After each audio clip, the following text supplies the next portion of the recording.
నమస్తే, welcome to ప్రజా చైతన్యం. నేను మీ వారు. ఆంధ్రప్రదేశ్ రాజకీయాలు రోజు రోజుకి రక్తి కట్టిస్తున్నాయి, చిత్ర విచిత్రాలను తలపిస్తున్నాయి. ఇదే నేపథ్యంలో అందరి యొక్క టార్గెట్ జగన్ జగన్ జగన్. ఎందుకు జగన్ టార్గెట్ అయ్యారు? ఇక ఎవరెవరు జగన్ని టార్గెట్ చేసిన వారిలో ఉన్నట్లుగా చూసుకున్నట్లయితే టీడీపీ, జనసేన, బీజేపీ, కాంగ్రెస్, చివరికి వామపక్షాలు కూడా జగన్ టార్గెట్గా చేస్తున్నాయి. ఎందుకు జగన్ టార్గెట్ చేయడానికి అంత కారణం ఏంటి? అసలు ఇక జగన్ తెరపై నుంచి జగన్ అనే నాయకును లేకుండా చేస్తేనే అందరికీ నిద్ర పట్టేలాగా ఉన్నట్లు కూడా తెలుస్తూ ఉంది. ఇక వీళ్ళందరికీ ఇప్పుడు ఏపీ కాంగ్రెస్ అధ్యక్షురాలు షర్మిల తన భుజాన్ని ఇచ్చినట్లు కూడా తెలుస్తూ ఉంది. ఇక రాజకీయంగా జగన్ని కాల్చడానికి కూడా అందరూ కూడా చేయగలిపినట్లు కూడా మనందరికీ సుస్పష్టంగా తెలుస్తుంది. దానికి ఎగ్జాంపుల్ మొన్న 2024లో కేవలం 11 సీట్లు మాత్రమే జగన్ గెలుచుకోవడం. ఇక మంగళగిరిలో ఈ నెల 8వ తేదీన వైఎస్ఆర్ జయంతి ఉత్సవాలను షర్మిల ఆధ్వర్యంలో ఘనంగా నిర్వహించారు. ఇక తర్వాత ఈ సభలో తెలంగాణ సీఎం రేవంత్ రెడ్డి మాట్లాడుతూ కూడా కడపలో ఉప ఎన్నికలు వస్తున్నాయి కాబట్టి తానే ఇంటికి తిరిగి వెళ్ళి జగన్కు వ్యతిరేకంగా ప్రచారం చేస్తాను, కాంగ్రెస్ విజయాన్ని వైఎస్ఆర్ పుట్టిన గట్ట నుంచి మొదలు పెడతానంటూ కూడా కీలక వ్యాఖ్యలు చేశారు. అక్కడే మకాం వేస్తారు, ఎక్కడ పోయామో అక్కడే వెతుక్కోవాలంటూ కూడా, ఎక్కడ పోగొట్టుకున్నాం అక్కడే వెతుక్కోవాలంటూ కూడా సీఎం రేవంత్ రెడ్డి చేసిన వ్యాఖ్యలు చాలా ఒక హాస్యాస్పదంగా ఉంది. ఒక రకంగా సీఎం రేవంత్ రెడ్డి ఇంతకుముందు ఇచ్చిన ఇంటర్వ్యూలో అదేవిధంగా వైఎస్ఆర్ చనిపోయినప్పుడు ఏ విధంగా మాట్లాడారో, పావురాలు గుట్టరో పామరం అయిపోయాడు అంటాం. కానీ అదేవిధంగా ఒక పెద్ద న్యూస్ ఛానల్కి ఇచ్చిన ఇంటర్వ్యూలో కూడా చూసుకున్నట్లయితే ప్రకృతి కోపానికి ఆవిరైపోయారంటూ కూడా వైఎస్ఆర్ని ఉద్దేశించి మాట్లాడిన మాటలు కూడా ఇప్పుడు వైఎస్ఆర్ అభిమానులు కూడా ఎవరు జీర్ణించుకోలేరు, ఇప్పుడు కూడా ఇలాంటివి మర్చిపోలేరు. ఇప్పుడు ఎక్కడ పోయామో అక్కడే వెతుక్కుంటామంటూ కూడా ఇప్పుడు షర్మిలను తీసుకుని అక్కడికి వెళ్తూ ఉండడం, జగన్కు వ్యతిరేకంగా కార్యకలాపాలు చేయడం, అదేవిధంగా మాటలాడటం కూడా రెండు కూడా కొంత విడ్డూరంగా ఉందనే చెప్పవచ్చు. ఇక దీనికి తోడు మీడియా ఛానళ్ళు అన్నీ కూడా జగన్కు వ్యతిరేకంగా చాలా ఛానళ్ళు కూడా సోషల్ మీడియా కానీ, ఇటు మీడియా ఛానల్ కానీ, శాటిలైట్ కానీ, అదేవిధంగా నార్మల్ యూట్యూబ్ ఛానల్స్ కానీ, సోషల్ మీడియాలో కానీ పెద్ద ఎత్తున జగన్కు ట్రోలింగ్ కానీ, అదేవిధంగా జగన్కు వెన్నెముకలాగున్న కొన్ని ఛానల్స్ కూడా వెన్నుపోటు పొడిచాయని కూడా చెప్పవచ్చు.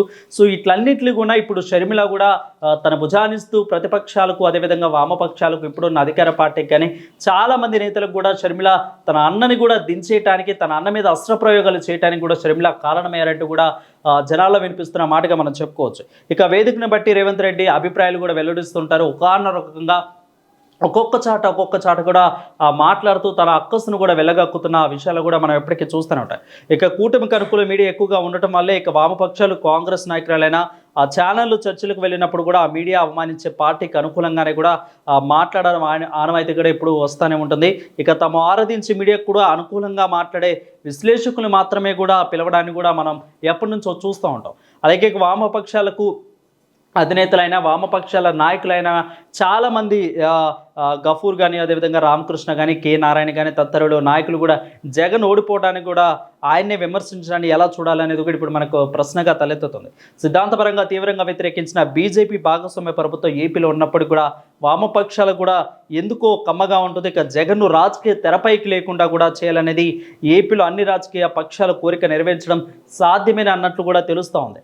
సో ఇక అదేవిధంగా చూసుకున్నట్లయితే ఏ విధంగా షర్మిల జగన్ ఓడిపోవడానికి కారణమయ్యారో, తన తల్లి కారణమయ్యారో, వీళ్ళందరూ కూడా జగన్ను ఓడిపించడానికే కారణమైనట్లు కూడా అన్ని వర్గాలు, అదేవిధంగా ఏపీ తెలంగాణ తెలుగు ప్రజలందరూ కూడా మాట్లాడుకుంటున్నారు.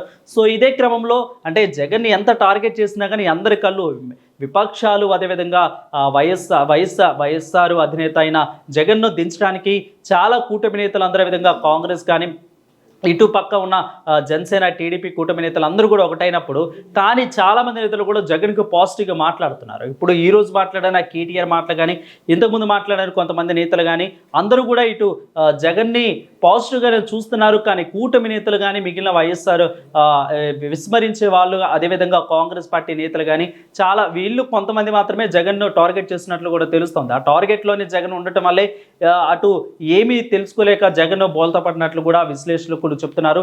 సో అంత సొంత చెల్లి అయిన షర్మిల కూడా జగన్ టార్గెట్ చేసి వీళ్ళు ఎవరైతే జగన్ టార్గెట్ చేసిన వాళ్ళందరికీ కూడా తన భుజాన్ని అస్త్రంగా మార్చుకునేందుకు కూడా షర్మిల ఇస్తున్నట్లు కూడా తెలుస్తోంది. ఇంతకీ జగన్ టార్గెట్ వాళ్ళలో పడ్డారంటే నిజంగా పడ్డట్టే తెలుస్తోంది.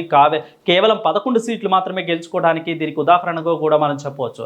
సో జగన్ దాన్ని టార్గెట్గా చేసిన తర్వాత దాన్ని నిలదొక్కుంటారా, మళ్ళీ ఆంధ్రప్రదేశ్లో బలం పుంజుకుంటారంటే ఖచ్చితంగా అవుననే సమాచారం అందుతుంది. ఖచ్చితంగా జగన్ నిలదొక్కుంటారు. ఖచ్చితంగా జగన్ మళ్ళీ ఆంధ్రప్రదేశ్లో బలాన్ని పుంజుకుంటారు, ప్రజల్లో మమేకమై తిరుగుతారంటూ కూడా కొంతమంది నేతలు చెప్తున్నారు, విశ్లేషకులు చెప్తున్నారు. ప్రజల్లో కూడా ఆ విషయం గట్టి నమ్మకం ఉన్నట్లు కూడా తెలుస్తోంది. ఎంత టార్గెట్ చేసినా కానీ ఎప్పటికి కూడా జన మధ్యలోని తిరుగుతానంటూ కూడా జగన్ కూడా కొన్ని సందర్భాల్లో చెప్పిన మాటలు మనందరం వింటూనే ఉన్నాం. సో ఇది వాళ్ళ ఎనాలిసిస్. చూస్తూనే ఉండండి ప్రజా చైతన్యం. Stay with us.